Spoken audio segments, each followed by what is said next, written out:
ప్రార్థించున్నాం. అందరికీ ప్రేమించిన మా ప్రియ పరలోక తండ్రి, నీ పరిశుద్ధ నామమున వందనాలు చెల్లిస్తూ ఉన్నాం. 2020వ సంవత్సరంలోనైనా తిరిగి సంఘంలో చేరి ఈ నామమును స్తుతించడానికి మీరు మాకు అనుగ్రహించిన గొప్ప భాగ్యాన్ని బట్టి ధన్యతను బట్టి నీకు చెల్లిస్తూ ఉన్నాం. వచ్చిన మా ప్రియ బిడ్డలైన ప్రతి వారిని బట్టి నీకు వందనాలు. కావాల్సినటువంటి ఎంతైతే నీ బిడ్డలు రావాల్సి ఉన్నారో వారందరూ కూడా మీ సిద్ధంలో నడిపించమని ప్రార్థన చేస్తున్నాం.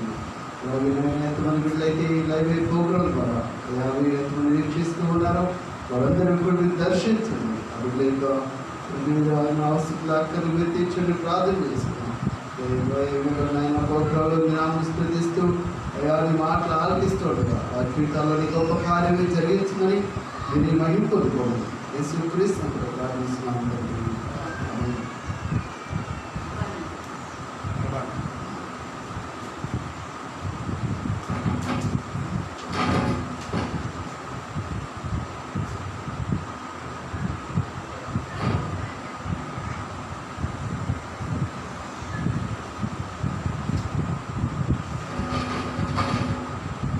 హల్లెలూయా. దేవునికి స్తోత్రం. పాఠ పుస్తకాల నుంచి ఎవరైనా వందనాలండి. పాఠ పుస్తకాల నుంచి నమ్మి మనుషులు నమ్మి మనుష్యులను నీవు నమ్మి పలుమార్లు మోసపోయావు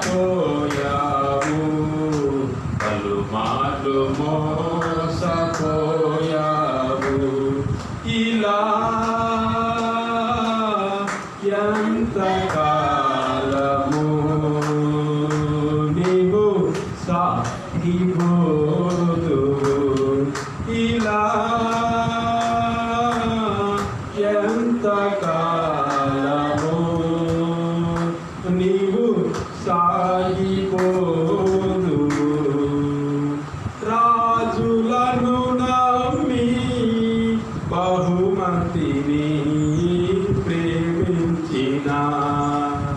విలము ఏమాయెను దైవ దర్శనం కోల్పోయెను రాజులను నమ్మి బహుమతిని ప్రేమించిన విలము ఏమాయెను దైవ దర్శనం కోల్పోయెను నా యేసయ్యను నమ్మిన ఎడల ఉన్నత బహుమానము నీకు నిశ్చయమే నమ్మి మనుషులను నీవు నమ్మి పలుమార్లు మోసపోయావు పలుమార్లు మోసపోయావు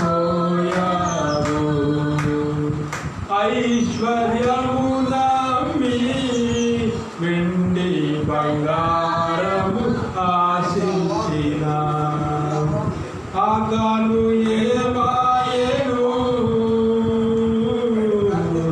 అగ్నికి ఆహుతియాయెను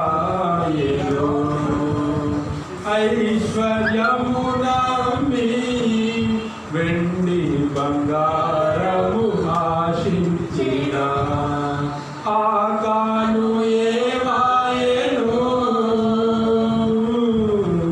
అగ్నికి ఆహుతియాయెను నా యేసయ్యను నమ్మిన ఎడల మహిమైశ్వర్యము నీకు నిశ్చయమే నమ్మి మనుషులను నీవు నమ్మి పలుమార్లు మోసపోయావు పలుమార్లు మోసపోయావు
పలుమార్లు మోసపోయావు,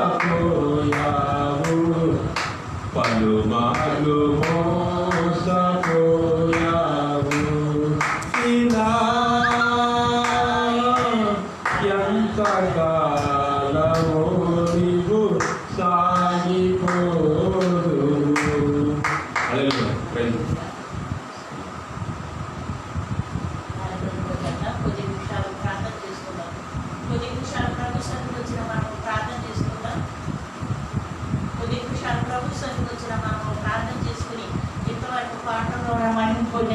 దేవునికి ఏ విషయం మనం రుణం తీర్చుకోలేము కనుక కొద్ది సమయం ప్రభు సన్నిధిలో మన అవసరతలన్నీ ఆయన సన్నిధిలో చెప్పుకుందాం. గతించిన వారం అంతా ప్రభు మనల్ని ఎంతగానో క్షేమముగా సురక్షితంగా కాపాడి ఈ భయంకరమైన దినాల్లో ఆయన రెక్కల ఊరిలో భద్రపరిచిన ఆయనకేమిచ్చి మనం రుణం తీర్చుకోలేము కనుక ప్రభు సన్నిధిలో ఆయన పాదాలు గట్టిగా పట్టుకుందాం. దాటిపోవద్దు ప్రభు అని ప్రభు సన్నిధిలో ప్రార్థన చేసుకుందాం.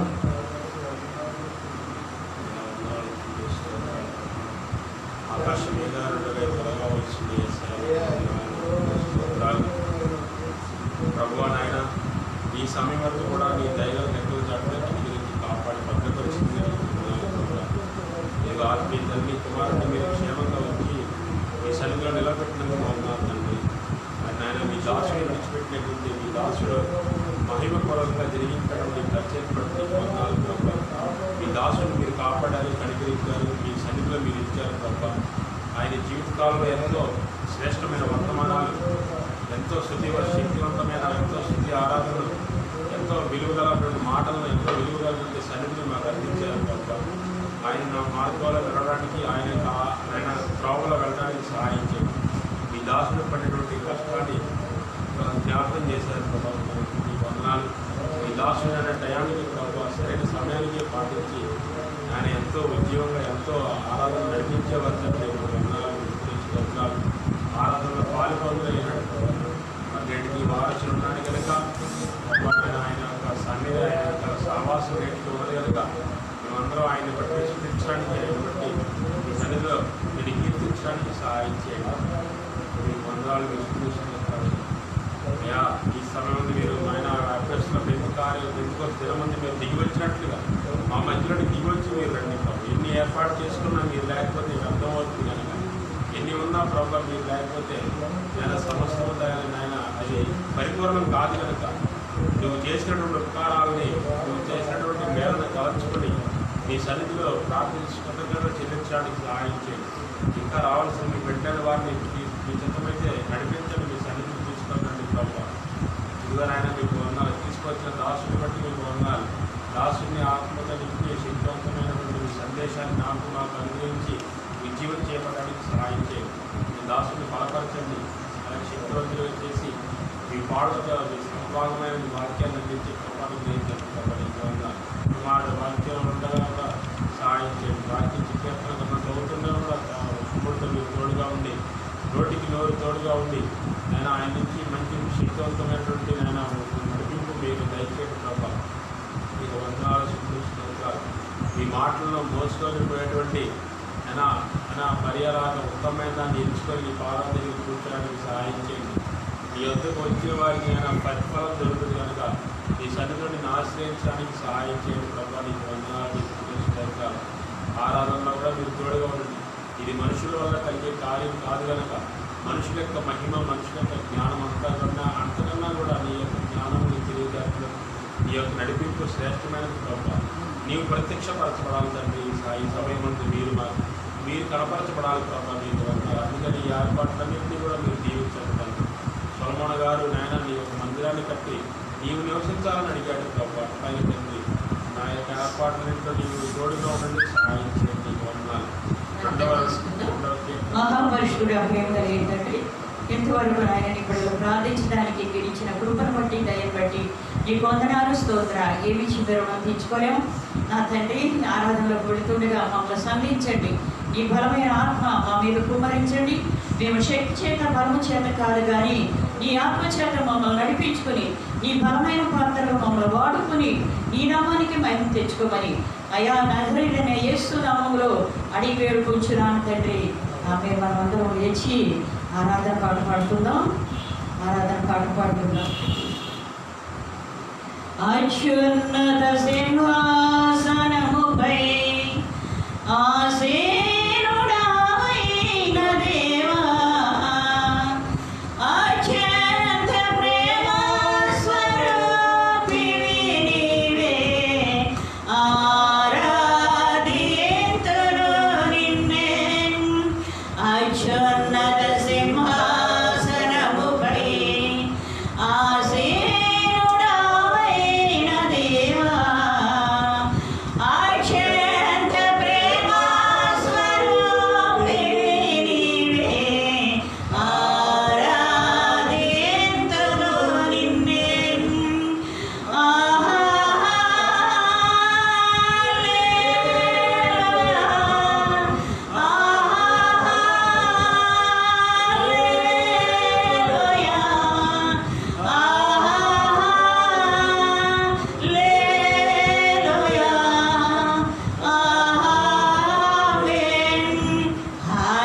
ఆశ్చర్యకరుడా స్తోత్రం, ఆలోచనకర్త స్తోత్రం, బలమైన దేవా నీచుడవగు తండ్రి, సమాధానాధిపతి స్తోత్రం. ఆశ్చర్యకరుడా స్తోత్రం, ఆలోచనకర్త స్తోత్రం, బలమైన దేవా నీచుడవగు తండ్రి, సమాధానాధిపతి స్తోత్రం.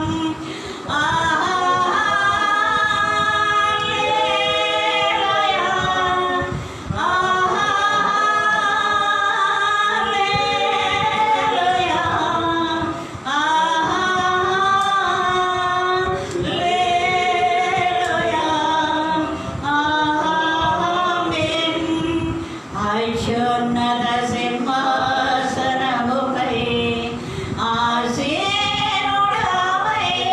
దేవా, అత్యంత ప్రేమ స్వరూపివి నీవే, ఆరాధింతును నిన్నే. కృపా సత్య సంపూర్ణుడ స్తోత్రం, కృపతో రక్షించితివా స్తోత్రం, నీ రక్తమిచ్చి విమోచించినవే, మా రక్షణకర్త స్తోత్రం. కృపా సత్య సంపూర్ణుడ స్తోత్రం, కృపతో రక్షించితివా స్తోత్రం, నీ రక్తమిచ్చి విమోచించినవే, మా రక్షణకర్త స్తోత్రం. హల్లెలూయా,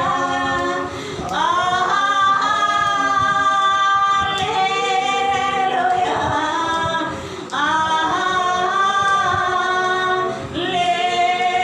హల్లెలూయా, ఆమేన్. అత్యున్నత సింహాసనముపై ఆసీనుడవైన దేవా, అత్యంత ప్రేమ స్వరూపివి నీవే, ఆరాధింతును నిన్నే. మృత్యుంజయుడా స్తోత్రం, మహాగరుడా స్తోత్రం, మమ్ము కొనిపోవా త్వరలో రానున్న మేఘవాహనుడా స్తోత్రం. మృత్యుంజయుడా స్తోత్రం, మహాగరుడా స్తోత్రం, మమ్ము కొనిపోవా త్వరలో రానున్న మేఘవాహనుడా స్తోత్రం. హల్లెలూయా,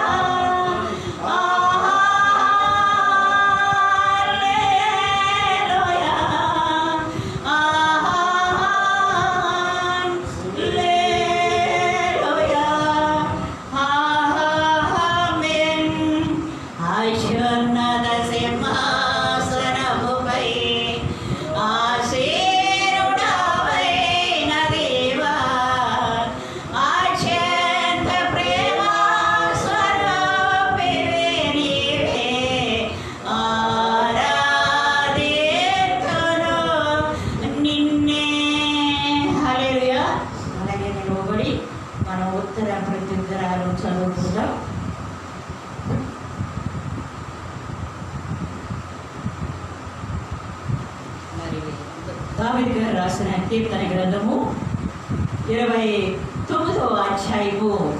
దావీదు గారు రాసిన కీర్తన గ్రంథము 29వ అధ్యాయము. మరి మొదటి నుంచి కుమారుడు చదివి వినిపిస్తాడు. మార్చి చదువుకుందాం. ఆఖరి వచనం మాత్రం అందరం కలిసి చదువుకుందాం.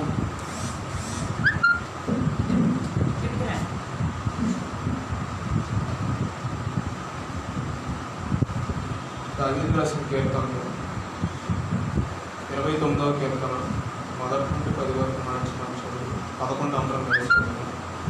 దైవపుత్రులారా, యెహోవాకు ఆరోపించుడి, ప్రభావ మహాత్మ్యములు యెహోవాకు ఆరోపించుడి. యెహోవా నామమునకు చెందవలసిన ప్రభావమును ఆయనకు ఆరోపించుడి. ప్రతిష్టములను ఆభరణములను ధరించుకొని ఆయన ఎదుట సాగిలపడి. యెహోవా స్వరము జలముల మీద వినబడుచున్నది, మహిమగల దేవుడు ఉరుము వలె గర్జించుచున్నాడు. మహాజలముల మీద యెహోవా సంచరించుచున్నాడు. యెహోవా స్వరము బలమైనది, యెహోవా స్వరము ప్రభావము గలది. యెహోవా స్వరము దేవదారు వృక్షములను విరుచును. యెహోవా లెబానోను దేవదారు వృక్షములను ముక్కలుగా విరుచును. దూడవలె అవి గనులు వేయినట్లు ఆయన చేయును. లెబానోను యెహోవా స్వరము అగ్ని జ్వాలను ప్రజ్వలింపచేయుచున్నది. యెహోవా స్వరము అరణ్యమును కదిలించును. యెహోవా కాళేశ్వరమును కదిలించును. యెహోవా స్వరము లేళ్లను ఈన చేయును, అది ఆకుల రాల్చును. ఆయన ఆలయములో నున్నవన్నీ ఆయనకే ప్రభావము అనుచున్నవి. యెహోవా ప్రళయ జలముల మీద ఆశీనుడాయెను. యెహోవా నిత్యము రాజుగా ఆశీర్వదించున్నాడు. అందరం కలిసి యెహోవా తన ప్రజలకు బలమును దయచేయును. యెహోవా తన ప్రజలకు సమాధానము కలగజేసి వారిని ఆశీర్వదించును.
ఆదివారం సాయంకాలమున శిష్యులు యూదులకు భయపడి తాము కూడి ఉన్న ఇంటి తలుపులు మూసుకొని ఉండగా యేసు వచ్చి మధ్య నిలిచి, మీకు సమాధానం కలుగును గాక అని వారితో చెప్పాను. ఆయన అలాగూ చెప్పి వారికి తన చేతులను ప్రక్కన చూపగా శిష్యులు ప్రభువును చూసి సంతోషించింది. అప్పుడు యేసు, మరలా మీకు సమాధానము కలుగును గాక, తండ్రి నన్ను పంపిన ప్రకారం నేను మిమ్మల్ని పంపుతున్నానని వారితో చెప్పాను. ఆయన ఈ మాట చెప్పి వారి మీద ఊది పరిశుద్ధాత్మను పొంది వాక్యం ద్వారా దేవుడు.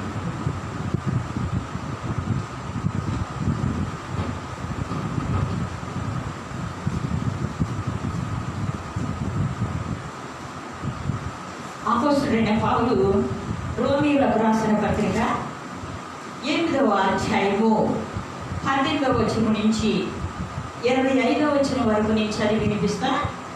అపోస్తలుడైన పౌలు రోమీయులకు రాసిన పత్రిక 8వ అధ్యాయము 18వ వచనం నుంచి నేను చదివి 25వ వచనం వరకు నేను చదివి వినిపిస్తా. మన ఎడల ప్రత్యక్షము కాబోవు మహిమ ఎదుట ఇప్పటి కాలపు శ్రమలు ఎన్నతగినవి కావని ఎంచుకొనిచున్నారు. దేవుని కుమారులు ప్రత్యక్షత కొరకు సృష్టి మిగుల ఆశతో తేరి చూచుచు కనిపెట్టుచున్నది. అనగా సృష్టి నాశనమునకు లోయైన దాస్యములో నుండి నడిపించు దేవుని పిల్లలు పొందబోవు మహిమను స్వాతంత్ర్యమును పొందుదునను నిరీక్షణ కలదై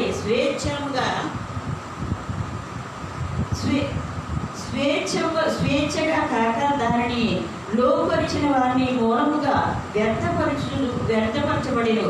సృష్టి యావత్తు ఇదివరకు ఏకగ్రీవముగా మూలుగుచు ప్రసవ వేదన పడుచున్నదని ఎరుగుదుము. అంతేకాదు ఆత్మ యొక్క ప్రథమ ఫలములు నొందిన మనము కూడా దత్తపుత్రాత్మ కొరకు అనగా మన దేహము యొక్క విమోచన కొరకు కనిపించు మనము మూలుగుచున్నాము. అనగా మనము నిరీక్షణ కలిగిన వారమై నిరీక్షింపబడితిమని కనబడుచున్నప్పుడు నిరీక్షణతోనూ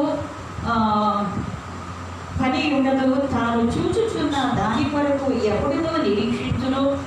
మనము చూడని దానిని కొరకు నిరీక్షించిన ఎడల ఓపికతో దాని కొరకు కనిపెట్టుదుము. ఈ వాక్యము మన వినికిడిలో ఫలించునుగాక.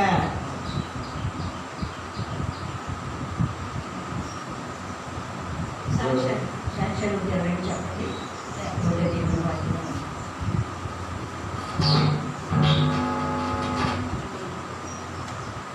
దేవుడు నామం స్తోత్రాలు. దేవుడు మరి ప్రతించిన కాలంలో క్షేమాలు కాపాడుకుంటున్నాను. ఎంత మన యొక్క శక్తి కాదు కానీ మరి దేవుడి సన్నిధిలో బాగా బలం పొందిన వాళ్ళు ఉద్యోగించబడాలని దేవుడి సన్నిధిలో రావడం జరుగుతుంది. మరి శుక్రవారం కూడా నడిపించి దేవుడిని ఆనందించడానికి సహాయం చేస్తున్నాడు. అంతేకాకుండా నా గడిచిన దినాలంటే దేవుడు అంతా తోడుగా ఉండి మా ప్రయత్నానికి కూడా సఫలం చేస్తూ నాకు తోడుగా ఉన్నాడు. అలాగే మరి నాకు మరి Samuel, please pick up the call. Samuel, please pick up the call. Samuel, please pick up the call. Samuel, please pick up the call. వారి ప్రార్థన బట్టి ఇప్పుడు కూడా వారు నా గురించి మరి ప్రార్థన చేస్తూ ఉంటారు. దాన్ని బట్టి క్షేమంగా ఉన్నాను తెలుస్తున్నాను. కనుక దేవుని యొక్క చిత్తాన్ని నా జీవితంలో తెలుసుకొని ముందుకు వెళ్ళాలి. అలాగే మరి ఈ పరిచర్యలో మరి తమ్ముడితో కలిసి మరి తమ్ముడు యొక్క సహకారంతో కూడా ముందు ఉన్నట్లుగా మరి తమ్ముడైతే మరి ఎంతో కష్టాలు చేస్తున్నాడు కనుక మరి బిజీగా ఉంటాడు కనుక మరి ఏదైనా తమ్ముడితో కలిసి ప్రాంతంలో ముందుకు సాగాలని ఆశయిస్తుంది. దేవుడు చెప్తే ఎలా ఉంటే ఆ రేపు చేయాలి. దేవుడు కూడా కాల్చి కాపాడుతూ ఉన్నా చేస్తూ మీతో సమయంలో దేవుడు కూడా ఉండాలని దేవుని వ్యాఖ్యపరమై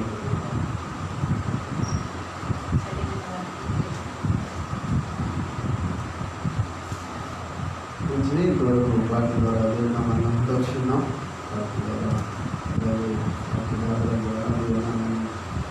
వచ్చిన కొద్ది నిమిషాలు ఈ వాక్యాన్ని చదువుబడినటువంటి భాగంలో 29వ సంకీర్తన రాష్ట్రంలోని 29వ సంకీర్తన మనం చూస్తూ ఉన్నప్పుడు ఈ సంకీర్తనలో ధ్యానిస్తూ ఉన్నప్పుడు యెహోవా తెలియజేసినటువంటి మాట ఏమని ఇక్కడ 29వ సంకీర్తన తెలియజేసినట్టుగా దైవ పుత్రులారా. ఈ యొక్క సంకీర్తనలో దేవుని శక్తిని, దేవుని యొక్క మహిమను ఆయన మనకు ఆరోపించడం అనేది మనం చూస్తూ ఉన్నాం. దేవుడు తన యొక్క శక్తిని, తన మహిమ ప్రభావాలను తన బిడ్డలైన వారికి ఆయన ఏ రీతిగా అనుగ్రహించనన్నాడు అనేటువంటి విషయాలు మనం చాలా స్పష్టంగా ఈ యొక్క 11 చరణాలలో మనం చూడగలుగుతున్నాం. మొదటి మాటలో అంతనైనా రాస్తూ ఆయన తెలియజేస్తున్నారు, దైవ పుత్రులారా, దేవుని కుమారులారా, దేవుని బిడ్డలారా. ఒకే మాటలో చెప్పాలంటే దేవుని బిడ్డలారా. దేవుని బిడ్డలారా అనేటువంటి మాటలో ఒక స్త్రీ పురుషుడు అనేటువంటి భేదం ఏమీ లేదు. దేవుని బిడ్డలు అనేటువంటి వారు ప్రతి ఒక్కరు అందరూ కూడా రక్షించబడిన ప్రతి వారు కూడా ఆయన బిడ్డలై ఉన్నారు. అనగా దేవుని దృష్టిలో భూమి మీద ఉన్నటువంటి మానవులుగా మనము నిర్మించబడి ఉన్నాము, రూపించబడి ఉన్నాము. ఈ భూమి మీద మాత్రమే తారతమ్యము, వ్యత్యాసము, పురుషుడు స్త్రీ అనేటువంటి. కానీ ఆత్మకు తారతమ్యం అనేది లేదు. ఆత్మకు తారతమ్యం అనేది లేదు. అందుకని దైవపుత్రులారా, దేవుని బిడ్డలారా, దేవుని బిడ్డలైనటువంటి వారు ఏం చేయాలి? దేవుని నామమును స్తుతిస్తూ దేవుని నామమును మహిమ పరచవలసి అనేటువంటి విషయాన్ని ఆయన ఇక్కడ మనము తెలియజేస్తున్నాడు. 2వ చరణంలో మనం చూస్తూ ఉన్నప్పుడు యెహోవా నామమునకు చెందవలసిన ప్రభావమును ఆయనకు ఆరోపించుడి. యెహోవా నామమునకు చెందవలసినటువంటి మహిమ ప్రభావములను ఆయనకు ఆరోపించుడి. అనగా దేవునికి రావాల్సినటువంటి కీర్తి ప్రతిష్టతలు దేవునికి చెందేవిగా ఉండాలి, మనుషులకు చెందేవిగా ఉండకూడదు. మానవుడు ఎంత మాత్రమును కీర్తి ప్రతిష్టతలు నందుటకు మాత్రమును యోగ్యుడు, అర్హుడు కాదు. ఎవరైనా కానీ మనం ఎంతటి వారినైనా సరే మనం చూస్తే ఎవరైనా కీర్తి CH, Samuel, please pick up the call. CH, Samuel, please pick up the call. CH, Samuel, please pick up the call. CH, Samuel, please pick up the call. CH, Samuel, please pick up the call. నామమును వారు ఏం చేస్తున్నారంటే బాధపెట్టు వారై ఉంటున్నారు.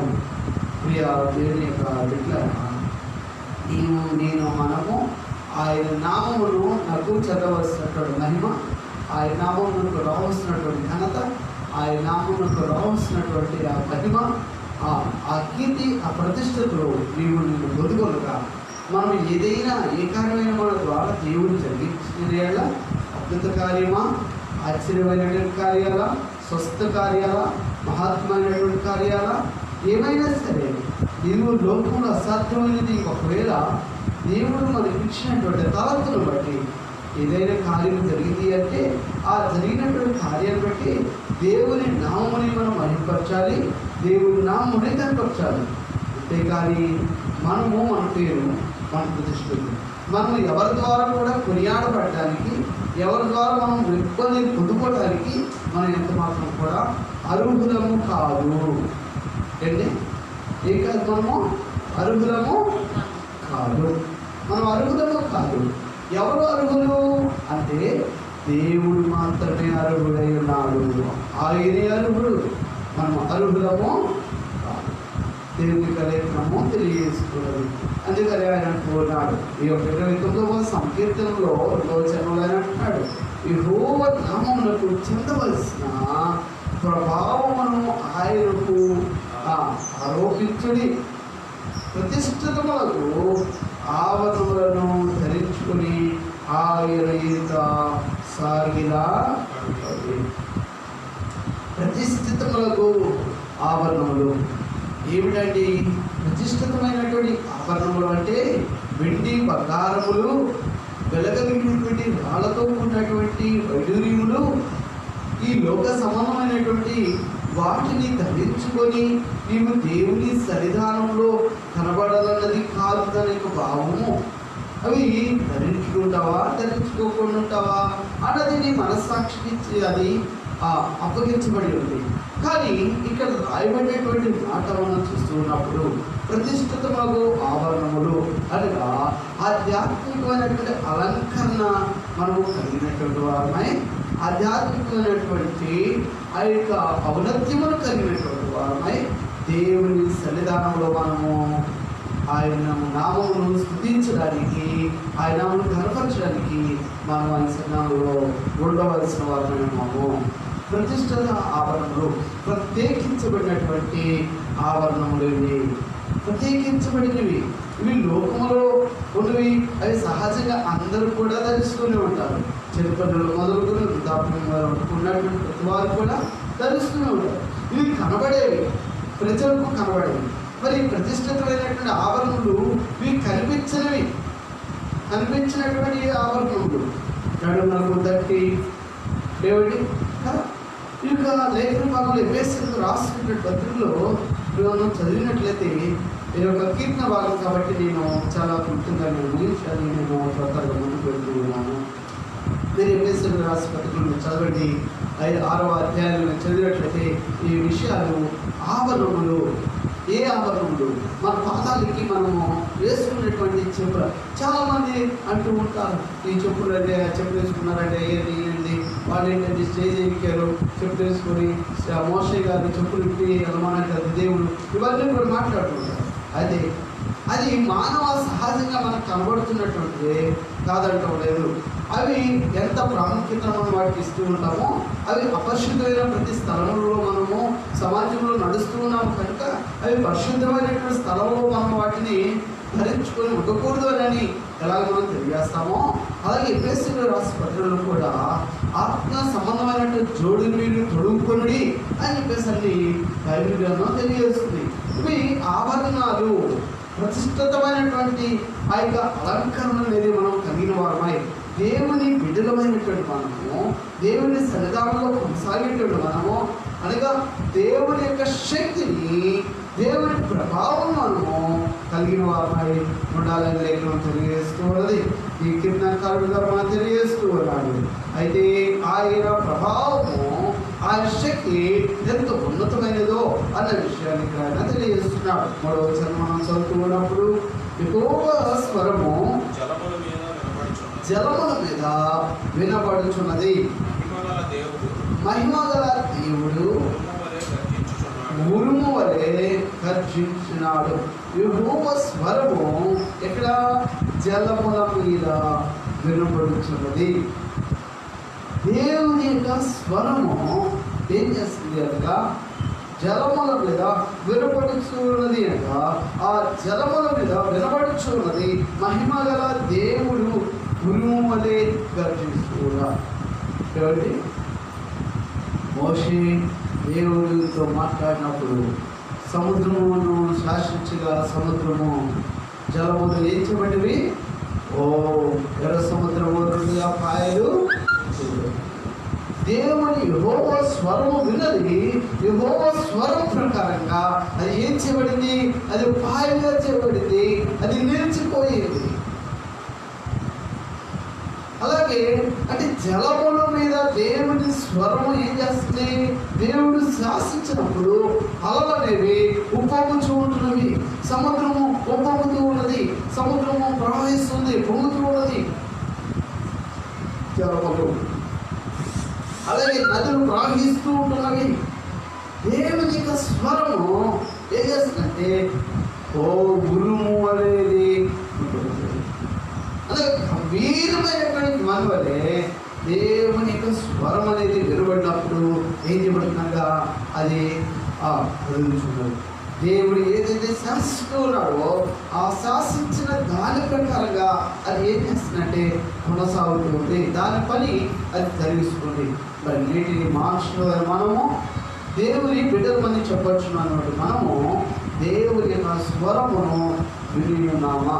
దేవుని స్వరం అంటే దేవుడు శాసించినటువంటి విధానంలో మనము నడుచుకోగలుగుతూ ఉన్నామా లేదా అన్నది మనముగా పరిశీలన చేసుకోవాల్సిన వారమైనా దేవుని లేఖను మనం చూస్తున్నప్పుడు ఇంకా మనం ముందు కొనసాగుతూ ఉన్నట్లయితే తర్వాత కూడా ఈ యొక్క చరణాలలో మనం చూసినప్పుడు ఆ యొక్క చరణాలన్నింటిలో కూడా ఈ యొక్క జలాలు అలాగే వృక్షాలు వాటన్నిటి గురించి మనం చూస్తూ ఉన్నాం. అలాగే ఇక్కడ మనం చూస్తూ ఉన్నాం 7వ వచనం మనం చదువుకున్నాం ఒకసారి. యెహోవా స్వరము అగ్ని జ్వాలను రాజుప చేయించింది. ఏంటంటే దేవుని స్వరము ఏం చేస్తూ ఉన్నది? దేవుని స్వరం ఏం చేస్తుంది? భూమి ఈ దినమందు మన యొక్క వాక్య యొక్క అంశము ఏమిటి అనగా సృష్టి ఏం చేసుకున్నదంటే మూడుచూ ఉన్నది. సృష్టి ఏం చేస్తుందంటే మానవుని యొక్క పాపము, ఈ భారం అనేది భూమి మీద సృష్టి మీద ఎక్కువ ప్రభావితం అవడం వల్ల ఈ భూమి అంట దేవునికి మొరపెడుతూ ఉన్నట, మొరపెడుతూ ఉంది. అయ్యా ఇదిగో ఇదిగో నేను ఈ యొక్క భారమును, ఈ పాపమును నేను మోయలేకపోతూ ఉన్నాను, నేను భరించలేకపోతూ ఉన్నాను. ఇదిగో నేనేం చేయాలంటే ఈ పాపమును అంతటిని కూడా నువ్వు దహించి వెయ్యి, నువ్వు కాల్చి వెయ్యి, నీ శక్తి చేత నువ్వు దహించు అని చెప్పేసరి. ఎందుకని సృష్టి అడుగుతుందంటే దహిస్తేనే కదా మానవుని యొక్క హృదయాత్రలో ఉన్న పాపము అనేది దేవుడి ఆత్మచేత దహిస్తే, ఆ దహించబడినప్పుడు మానవులో ఉన్నటువంటి ప్రతి పాపము ఏం చేయబడుతుందంటే అది కాల్చేయబడుతుంది, అది తుడిచేయబడుతుంది. యేసు రక్తం కడుగుతుంటే ఆ అగ్ని చేత ఏం చేయబడుతుందంటే దహించబడుతూ ఉన్నాడు. దహించబడే మనము దేవుని ఆత్మచేత దహించబడినప్పుడు ఏమవుతుంది? ఒక నూతనమైన పరివర్తన అనేది కలుగుతుంది. అలాగే సృష్టి కూడా నూతనమైనటువంటి భూమిగా మార్చబడడానికి వరకు, నూతనమైన సృష్టిగా మార్చబడడానికి వరకు ఈ భూమి, ఈ సృష్టి ఏం చేస్తుంటే ములుగుతూ ఉన్నదట. ఈ పాపం గురికమైనటువంటి విధానం కలిగి ఉన్నాను, భరించకపోతున్నానని. అందుకని అక్కడక్కడ మనం చూస్తూ ఉన్నప్పుడు భూమి అగ్ని చేత ఏం చేయబడుతుంది? రగల్చబడుతూ ఉన్నది. భూమి ఏం చేస్తుందనగా అగ్ని చేత దహించబడుతూ ఉన్నది. సృష్టి దేవుడిని అడుగుతూ ఉన్నది. మానవుని యొక్క అవినీతికరమైనటువంటి విధానాన్ని బట్టి ఆ యొక్క రీతిగా జరుగుతున్నట్టుగా మనం చూస్తూ ఉన్నాం. అందుకని యెహోవా స్వరము అగ్ని జ్వాలలను ఏం చేస్తుందంటే ప్రజ్వలింపజేయుచున్నది. అగ్ని జ్వాలను, ఆత్మజ్వాల, అగ్ని జ్వాల. అగ్ని దహిస్తూ ఉన్నది. చెడును, చెత్తను ఏం చేస్తుంది? చెత్తను ఏం చేస్తుంది? కాల్చేస్తుంది కదండి. చెత్త చెదాలు అనగా కలుషితమైనటువంటి మచ్చరాలు, డాగు, హిమతములు, అలాగే కలహములు, విభేదాలు ఇవన్నీ కలిగినటువంటి మానవ స్వభావాన్ని ఏం చేస్తున్నాడు? ఆ పరిశుద్ధ ఆత్మ దేవుడు తన ఆత్మ చేత ఏం చేస్తున్నాడు? కాల్చేస్తాడట. ఈ యొక్క అంతరంగం అనేటువంటి భూమి, హృదయం అనేటువంటి భూమిని లో ఉన్నటువంటి ప్రతినిధులైనటువంటి చెడు అనేది కొట్టివేయబడాలి అన్నది లేఖనము చాలా స్పష్టంగా తెలియబడుతుంది. తర్వాత 10వ చరణం మనం చదువుదాం. 10 చరణాలు మనం చదువుదాం. యెహోవా ప్రళయ జలం మీద ఆసీనుడాయను. యెహోవా నిత్యము రాజుగా ఆసీనుడైనాడు. యెహోవా తన ప్రజలకు బలమును అనుగ్రహించును. యెహోవా తన ప్రజలకు సమాధానము కలుగజేసి వారిని ఆశీర్వదించును. ఎంత గొప్ప మాట తెలియజేసినాడు. ఎప్పుడు ఆశీర్వాదం పొందుకుంటాడు మానవుడు? ఎప్పుడండి? దేవుని యొక్క ఆత్మచేత, దేవుని అగ్ని చేత తన హృదయం ఎప్పుడైతే దహించబడుతుందో, ఎప్పుడైతే పరిశుద్ధపరచబడుతుందో, ఎప్పుడైతే తన హృదయాన్ని భూమి పరివర్తించబడుతుందో, అప్పుడు ఆ మానవుని యొక్క జీవితంలో, ఆ మానవుడు నివసిస్తున్న ప్రాంతంలో, ఆ మానవుడు సంచరిస్తున్నటువంటి ప్రదేశాల్లో దేవుని యొక్క ఆశీర్వాదాన్ని పొందుకునేటువంటి గొప్ప యోగ్యతను పొందుకున్న వారై ఉంటున్నారు. దేవుడి ఆశీర్వాదాన్ని పొందుకున్న వారై ఉంటారు. లేని ఎడల నేను మనము దేవుని ఆశీర్వాదానికి బదులు దేవుని ఉగ్రతను మనము పొందుకునేటువంటి వారమై ఉంటామని లేఖనము తెలియజేస్తే, 2వ వాక్య భాగంలో మనం వెళ్ళిపోదాం. 2వ వాక్య భాగము యోహాను శుభవార్తలో మనం చదువుకున్నటువంటి రీతిగా గాస్పెల్ స్వార్థకుడైనటువంటి యోహాను రాసిన శుభవార్త 20వ అధ్యాయంలో మనం చదివి కదా, 19వ వచనం నుండి 23వ వచనం వరకు ఉన్నటువంటి ఈ యొక్క వాక్య భాగాన్ని మనం చూస్తూ ఉన్నాం. ఈ వాక్యంలో ఆదివారము సాయంకాలమున శిష్యులు యూదులకు భయపడి తాము కూడి ఉన్న ఇంటి తలుపులు మూసుకొని ఉండగా యేసు వచ్చి మధ్యను నిలిచి మీకు సమాధానం కలుగును కాక అని వారితో చెప్పాను అని చెప్పేసరని మనము చదువుతూ ఉన్నాం. దేవుని యొక్క వాక్యము మనం ధ్యానిస్తూ ఉన్నాం.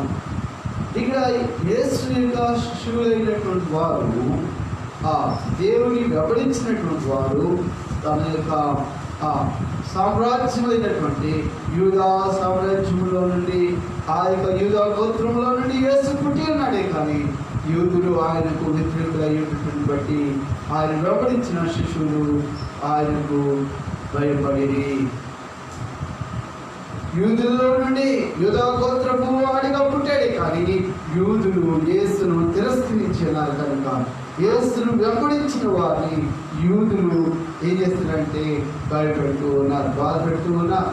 అందుకని ఆ యేసుని వెంబడించినటువంటి ఆ శిష్యులైనటువంటి వారు ఏం చేస్తున్నారంట, ఒక గృహంలో చేరి ఆయనను ఆరాధిస్తూ ఉన్నారు. ఒక గృహంలో చేరి ఆయనను స్తుతిస్తూ ఉన్నారు.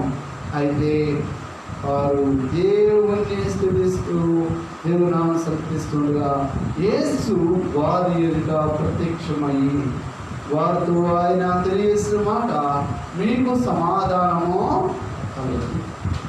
దేవుని ప్రత్యక్షతను పొందుకున్నటువంటి వారి జీవితాల్లో కలిగేది ఏంటి అనగా, దేవుని ఆత్మ చేత దహించబడిన వారై వారి హృదయము పరిశుద్ధపరచబడినప్పుడు వారి జీవితాల్లో కలిగేది మొదటి క్రియ ఏమిటి అనగా సమాధానము.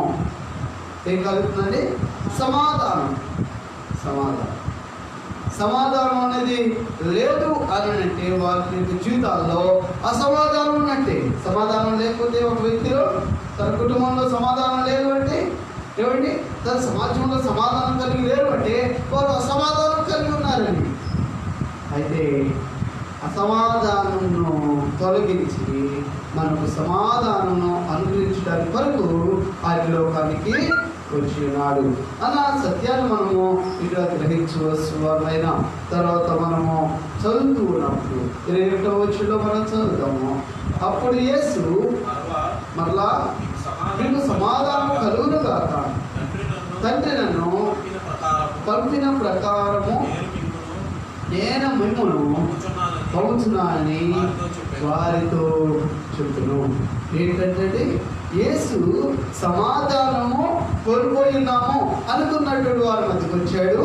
తన బిడ్డలైనటువంటి వారు దైవపుత్రులైనటువంటి వారు అనగా దేవుని మాటకు లోబడి ఆయన చిత్తంలో జరిగించేటువంటి ఆ బిడ్డలైనటువంటి వారి ఎదుగు ఆయన మళ్ళా వచ్చి ఆయన అంటున్నాడు, మీకు సమాధానము కలుగురుగాక అని తెలియజేశాడు. ఆ సమాధానమును సమాజానికి ప్రకటించమని ఆయన తెలియజేస్తున్నాడు. కేవలం నువ్వు పొందుకున్న సమాధానము, నువ్వు పొందుకున్నటువంటి నెమ్మది, లేకపోతే నువ్వు పొందుకున్నటువంటి కార్యాలు ఏవైతున్నాయో అవి నీతోనే అవి ఉండిపోకూడదు. నువ్వు ఏం చేయాలి? ఆ కార్యాలని ఇతరులకి తెలియచేసే వ్యక్తివై ఉండాలి. నువ్వు పొందుకున్న ఆ రక్షణను ఇతరులకు ప్రకటించే వ్యక్తివై ఉండాలి.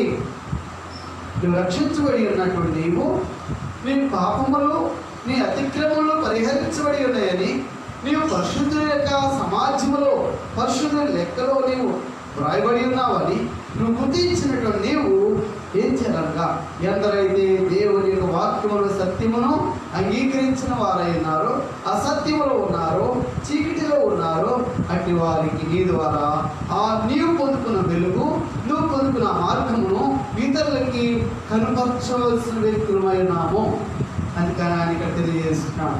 కొంత వారికి యూదుల అంటే భయపడుతూ వారు గృహంలోనే ఉన్నారు. అట్టి వారి యొక్క ఆయన వచ్చి, మీరు భయపడవలసిన పని లేదు, నేను మీతో ఉన్నాను అని చెప్పేసి ఆయన మీకు సమాధానం అనుగ్రహించుకోరాను అని చెప్పేసి తన సమాధానం వారికి అనుగ్రహించి ఆయన ఏం చెప్తున్నారంటే, ఇదిగో ఇప్పుడు మీరు వెళ్ళండి, మీరు వెళుతూ నేను మీకు అనుగ్రహించిన సమాధానం వారికి. అందుకని అపోస్తలులైనటువంటి అపోస్తలు అనగా పంపబడిన వారు, పిలువబడిన వారు, పంపబడినటువంటి వారు. మొదటి వారు పిలువబడ్డారు, రెండవది పంపబడి ఉన్నారు. బయట వారి వృత్తుల్లో ఉండగా, వారి పనుల్లో వారు ఉండగా, వారు దేవుడు ప్రత్యేకించి వారిని పిలుచుకున్నాడు. వారు పిలుచుకున్న తర్వాత వారి జీవితాలు ప్రభువుకు అప్పగించుకున్నటువంటి వారిని ఆయన పంపి ఉన్నాడు.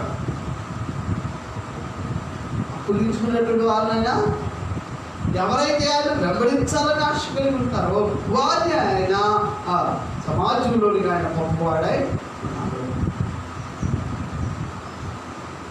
దేవుడి కదా ఈ యొక్క వచనంలో మనం చూస్తూ ఉన్నప్పుడు అయితే శిష్యులుగా ఆయన వెంబడించారు. శిష్యులు అనగా వెంబడించువారు, యేసును వెంబడించారు. శిశువు గురువు ఎవరు? యేసు. యేసును వెంబడించారు శిష్యులుగా. కానీ వారు పంపబడలేదు.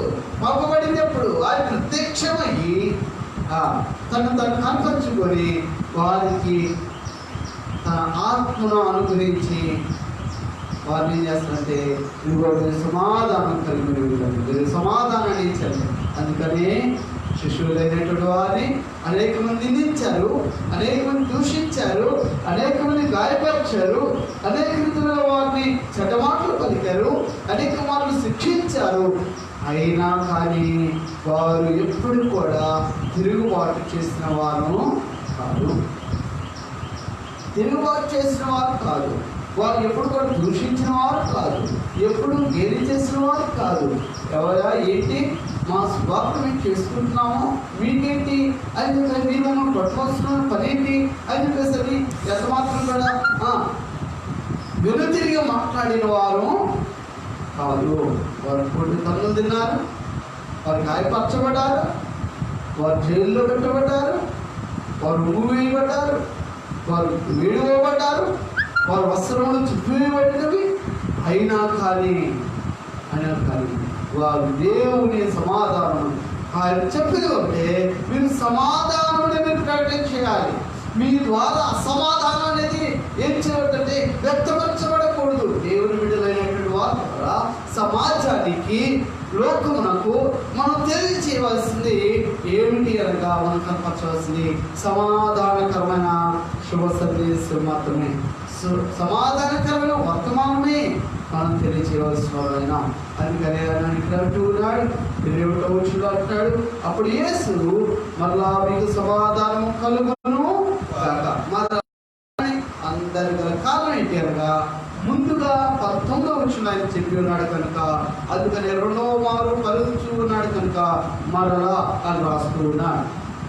మరలా యేసు మీకు సమాధానము కలుగును కాక, తండ్రి నన్ను పంపిన ప్రకారము నేను మిమ్మును పంపుచున్నాను అని వారు చెప్పిను. ఆయన మాట చెప్పి పరిశుద్ధాత్మలో మీరు ఎవరి పాపములు క్షమిత్రో అవి ఏం చేయబడుతుందంటే వారికి క్షమింపబడును. ఎవరి పాపములు మీరు నిలిచి ఉండనిద్దరో అవి నిలిచి ఉండునని వారితో చెప్తున్నాం. ఎవరి పాపాలు క్షమిస్తారో అంటే మీకు ఏం చేయబడుతుంది? తండ్రి కుమారుడుగా అది లోకంలోనికి వచ్చినప్పుడు తండ్రి అయినటువంటి వాసుదేవుడు అయినటువంటి ఆయన ఈ లోకంలోని కుమారుడు వచ్చి ఆ కుమారత్వం ఆయన వహించి తన పనిని ఆయన నిర్వర్తించి మళ్ళా ఆయన తన స్థానంలోకి వెళ్ళిపోతూ ఏం చేస్తాడంటే తన అధికారమును, తన అధార్తిని ఏం చేస్తాడంటే తన బిడ్డలైన వారికి ఆయన అప్పగించి వెళ్తూ ఉన్నాడు. తన బిడ్డలైనటువంటి వారికి అప్పగించి వెళ్తున్నాడు. తన బిడ్డైన వారికి అప్పగిస్తూ ఉన్నాడు. నీకు నాకు మనకు ఆయన ఆ యొక్క అధార్తిని, ఆ అధికారం మనకు అప్పగించున్నాడు. మనం ఎవరిని క్షమిస్తామో అంటే ఇప్పుడు దేవుని బిడ్డలైనటువంటి వారు ఏమై ఉండాలి అంటే వారి స్వభావ లక్ష్యం ఏమై ఉండాలి అంటే క్షమించే గుణము కలిగిన వారై ఉండాలి. మొదట ప్రేమ కలిగిన వారై ఉండాలి. ఆ ప్రేమ సమాధానములకు అది మార్గమై ఉంటుంది. ఆ యొక్క మార్గంలో క్షమించు వారై ఉండాలి. యేసు ప్రేమ స్వరూపి అయినాడు. నీవు నేను దైవ పుత్రులమై ఉన్నామంటే ఆయన స్వరూపమై ఉన్నాము అనేటువంటి విషయాన్ని మనం గ్రహించవలసిన వారు. ప్రియా దేవుని బిడ్డలారా, ఆ స్వరూపంలో నీవు నేను మనము కొనసాగాలనేది దేవుని వాక్యము తెలియజేస్తుంది. అది 3వ పత్రికలో మనం చదివినటువంటి రీతిగా అపోస్తలుడైన పౌలు రోమీయులకు రాసిన పత్రికలో మనం చదివినాం కదా. ఇందాక చదివినటువంటి వాక్య భాగము 20వ అధ్యాయంలో మనము చదివినటువంటి ఆ మాటలను ఒకసారి మనము జ్ఞాపకం చేసుకుందాం. మన ఎడల ప్రత్యక్షము కాబోవు మన ఏళ్ళ ప్రత్యక్షము కాబోవు మహిమ ఎదుట ఇప్పటి కాలపు శ్రమలు ఎన్నదగినవి కావని ఎంచుకొనుచున్నాను. ఏమని చెప్తారు? ఆయన శిష్యులైనటువంటి వారు వెంబడించినటువంటి వారిలో ఈ యొక్క పౌలు గారు ఒక ఆయన ఉన్నాడు. పౌలు గారు ఏమని తెలియజేస్తున్నాడు?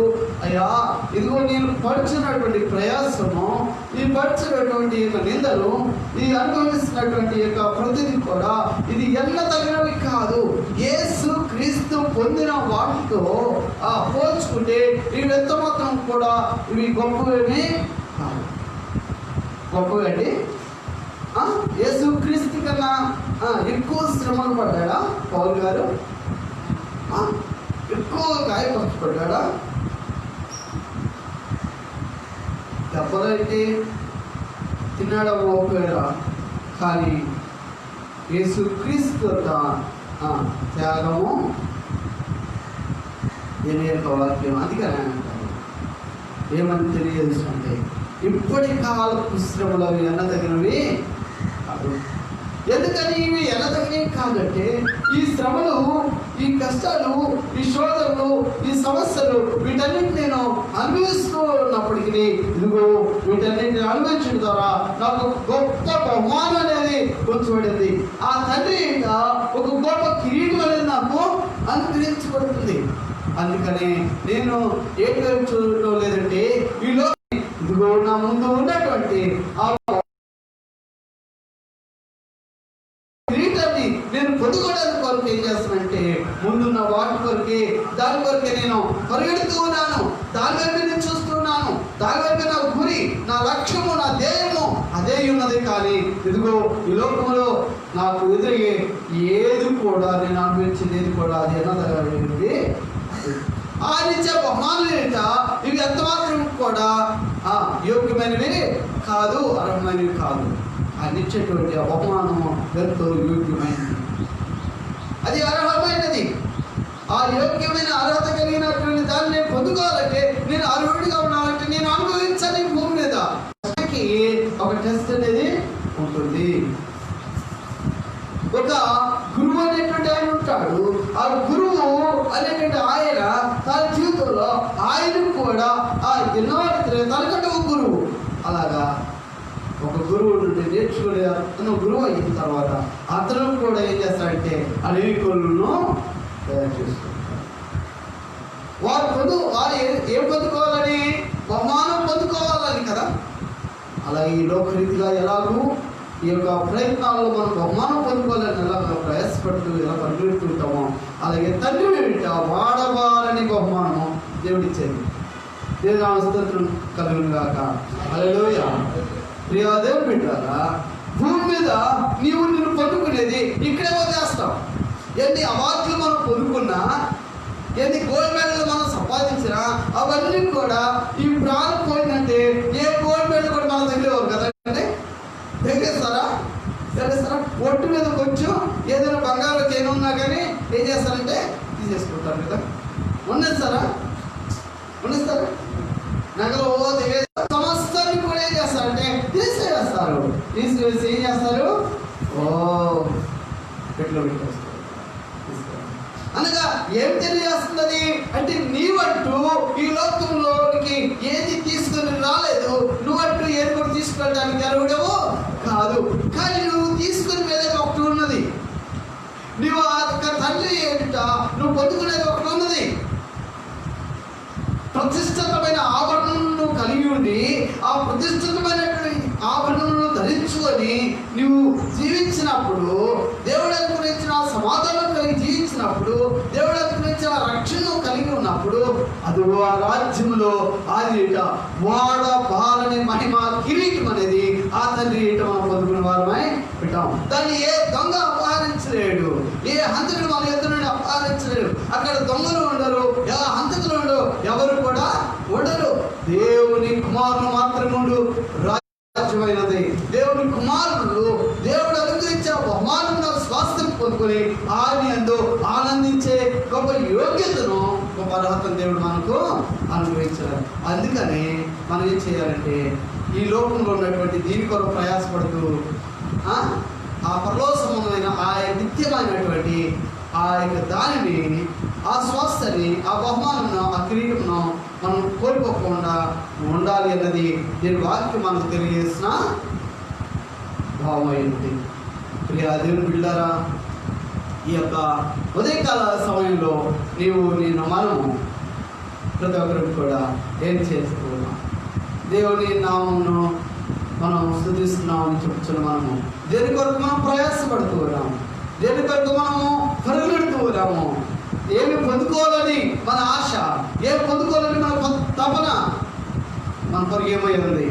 ఈ లోకంలో ఏమి సాధించాలని, ఏది సాధించాలనుకున్నా నీవు ఏది సాధించినా కానీ నీవు ఈ భూమి మీద విడిచిపెట్టవలసిందే. ఈ భూమి మీద విడిచిపెట్టగా అది ఏం చేయబడుతుంది? విడిచిపెట్టబడిన తర్వాత అది ఏం చేయబడుతుంది అంటే దేవుని ఉగ్రత చేత అది దహించబడుతుంది, అది కాల్చేయబడుతుంది. ఒకరోజు సమయం వద్దు ఇదిగో సృష్టి అంతా కూడా ఏం చేయబడుతుందంటే తన అగ్ని చేత కాల్చేయబడుతుంది, బూడిద చేయబడుతుంది. నువ్వు అనుకోవచ్చు, మనం అనుకోవచ్చు, ఇదిగోండి నేను సంపాదించింది నా కుమారులకి అది ఉపయోగకరంగా ఉంటుంది, నా కుమారులకు కాక ఇదిగో నా మనవులకు ఉపయోగకరంగా ఉంటుంది, నా తరాలకి నేను సంపాదించింది వారికి మేలుకరంగా ఉంటుంది అని అనుకోవచ్చు. కానీ ప్రియ దేవుడు ఈ ఉదయకాల సమయంలో దేవుని వాక్యం తెలియజేస్తుంది, నీవు సంపాదించింది నీవు మాత్రమే కాదు, ఏ మానవుడు కూడా దాన్ని తీసుకొని వెళ్ళటానికి నువ్వు నిత్య రాజ్యానికైనా వెళ్ళాలి, లేదా నిత్య నరకానికైనా వెళ్ళాలి. నిత్య నరకానికైనా నిత్య రాజ్యానికైనా నిత్య నరకంలో అయితే నువ్వు శిక్షగా అనిపిస్తూ ఉంటావు. అక్కడ ఏడుపు ఉంటుంది, అక్కడ పుళ్ళు కొరుకుతూ ఉంటుంది, అక్కడ ఆకలి తప్పులు ఉంటున్నాయి. కానీ ఇదిగో ఆకలి తప్పులు అనేవి తీర్చబడే స్థలము కాదు అది. ఆకలి తప్పులు లేనటువంటి స్థలం ఒకటి ఉన్నది, సమాధానకరమైన స్థలం ఒకటి ఉన్నది, నీ ఆత్మకు శ్రేయస్కరమైన స్థలం అనేది ఉన్నది. అయితే ఆ రాజ్యమే పరలోకము, నిత్యమైన రాజ్యము. నువ్వు చేరాలనుకుంటే యేసుక్రీస్తు ఎదుగు నువ్వు వచ్చినట్లయితే, యేసుక్రీస్తు అయిన 2020 సంవత్సరాల క్రితమైన లోకంలోకి వచ్చినాడు మనిషి కుమారుడుగా. దేవాతి దేవుడైన ఆయన ఈ లోకంలో మనిషి కుమారుడుగా అర్థించి ఆయన నీ కొరకు నా కొరకు నేను భరించాల్సిన శిక్షను మనం తండ్రికి మనకున్న ఆ ఎడబాటును తీసివేసి తండ్రితో మనకు సమాధానం అనుగ్రహించడానికి కొరకు ఆయన ఈ లోకానికి వచ్చినాడు. ఆయన సమాధానం అనుగ్రహించడానికి ఆయన వచ్చినాడు. ఆయన తన సమాధానం అనుగ్రహించి మరలా ఆయన మరణమును చేయించి ముళ్ళు విరిచి పునరుద్ధానుడే లేచి తను తన ప్రత్యక్షపరచుకొని తన సమాధానమును అనుగ్రహించి ఆయన సమాధానమును అధికారం నుంచి ఆయన చేశాడంటే తన ఆత్మను మన మీద వదిలి తన పరిశుద్ధాత్మను ఆ మహిమను ఆ ప్రత్యక్షతను మనకు ఇచ్చి తన రాజ్యంలోనికి ఆయన వెళ్ళినట్టు మనం చూసుకోవాలి. అదే బిడ్డగా పరిశుద్ధాత్మగా ఇప్పుడు మన మధ్య ఆయన సంచరిస్తూ ఉన్నాడు. ఎవరైతే ఆ పరిశుద్ధాత్మ దేవుడి మన హృదయాలు ఉండడానికి ఎవరైతే ఇష్టపడుతూ ఉంటారో, ఎవరి హృదయాల్లో ఆయన ఉండాలని ఇష్టపడుతుంటారో వారిలో ఆయన ఉండడానికి ఇష్టపడి వాడే ఉన్నాడు. వారితో ఆయన ఉన్నప్పుడు ఆయన ఉండు రాజ్యంలో నీవు ఉండేటువంటి యోగ్యతను కోరుకుంటావు. ఆ పరిశుద్ధాత్మ దేవుడి హృదయంలో లేకపోతే ఆ పరిశుద్ధతను నువ్వు కలిగి జీవించడానికి మనం ఇష్టపడిపోతే మనము కూడా నిత్య నరకానికి మనం వెళ్తాము, నిత్యమైన శిక్షణలో వెళ్ళిపోతూ ఉంటాము. రక్షించబడినటువంటి మనం దైవపుత్రులు అందించినటువంటి మనము దైవపుత్రులు మనం ప్రతిష్ఠితమైన ఆవరణ మనం కలిగినటువంటి వారు ధరించుకుని ధరించుకొని స్థితిలో ఉన్నట్లయితే మనము శిక్షకు మనము గురవుతాము. రక్షించబడిన మనము కూడా ఏం కలిగి ఉండాలని? ప్రతిష్ఠితమైన ఆభరణాలు మనం కలిగిన వారమై ఉండాలి. ఆ ప్రతిష్ఠ ఆభరణాలు కలిగిన మనము ఆ ప్రేమను, ఆ గుణగణాలని, యేసుక్రీస్తు కలిగినటువంటి ఆ స్వరూప్య లక్షణాలను, గుణగణాలను మనం కలిగి ఉండి మనం కొనసాగుతూ ఉన్నప్పుడు దేవుడు ఆయన రాజ్యాన్ని మనం కట్టేవారం వింటాము. ఆయన సాక్షిగా మనం జీవించేవారం వింటాము. ఆయన మనకు అనుకునే సమాధానం అనేకులు మనం పంచేవారం వింటాము. ఆ రక్షణ అనేకులకు వెల్లడిపరుస్తున్నాడు కదా. ఎవరైతే క్షమించబడ్డానికి ఇష్టపడుతున్నారు, వారి పాపములు, వారి అపరాధాలు ఒప్పుకొని క్షమించబడ్డానికి ఎవరైతే ఇష్టపడతారో అంటున్నాడు, మీరు ఎవరిని క్షమిస్తారో నేను క్షమిస్తాను. ఎవరు ఒప్పుకొని నేను ఒప్పుకుంటారు, నేను చేస్తే వారిని నేను ఒప్పుకుంటాను. ఎవరు మీరు అంగీకరిస్తారు, నేను అంగీకరిస్తాను. దేవుడు చాలా స్పష్టంగా తెలియజేస్తున్నాడు. దేవుడి మధ్య ఉదయకాల సమయంలో నువ్వు ఆయన అంగీకరించడానికి ఇష్టపడుతున్నావా?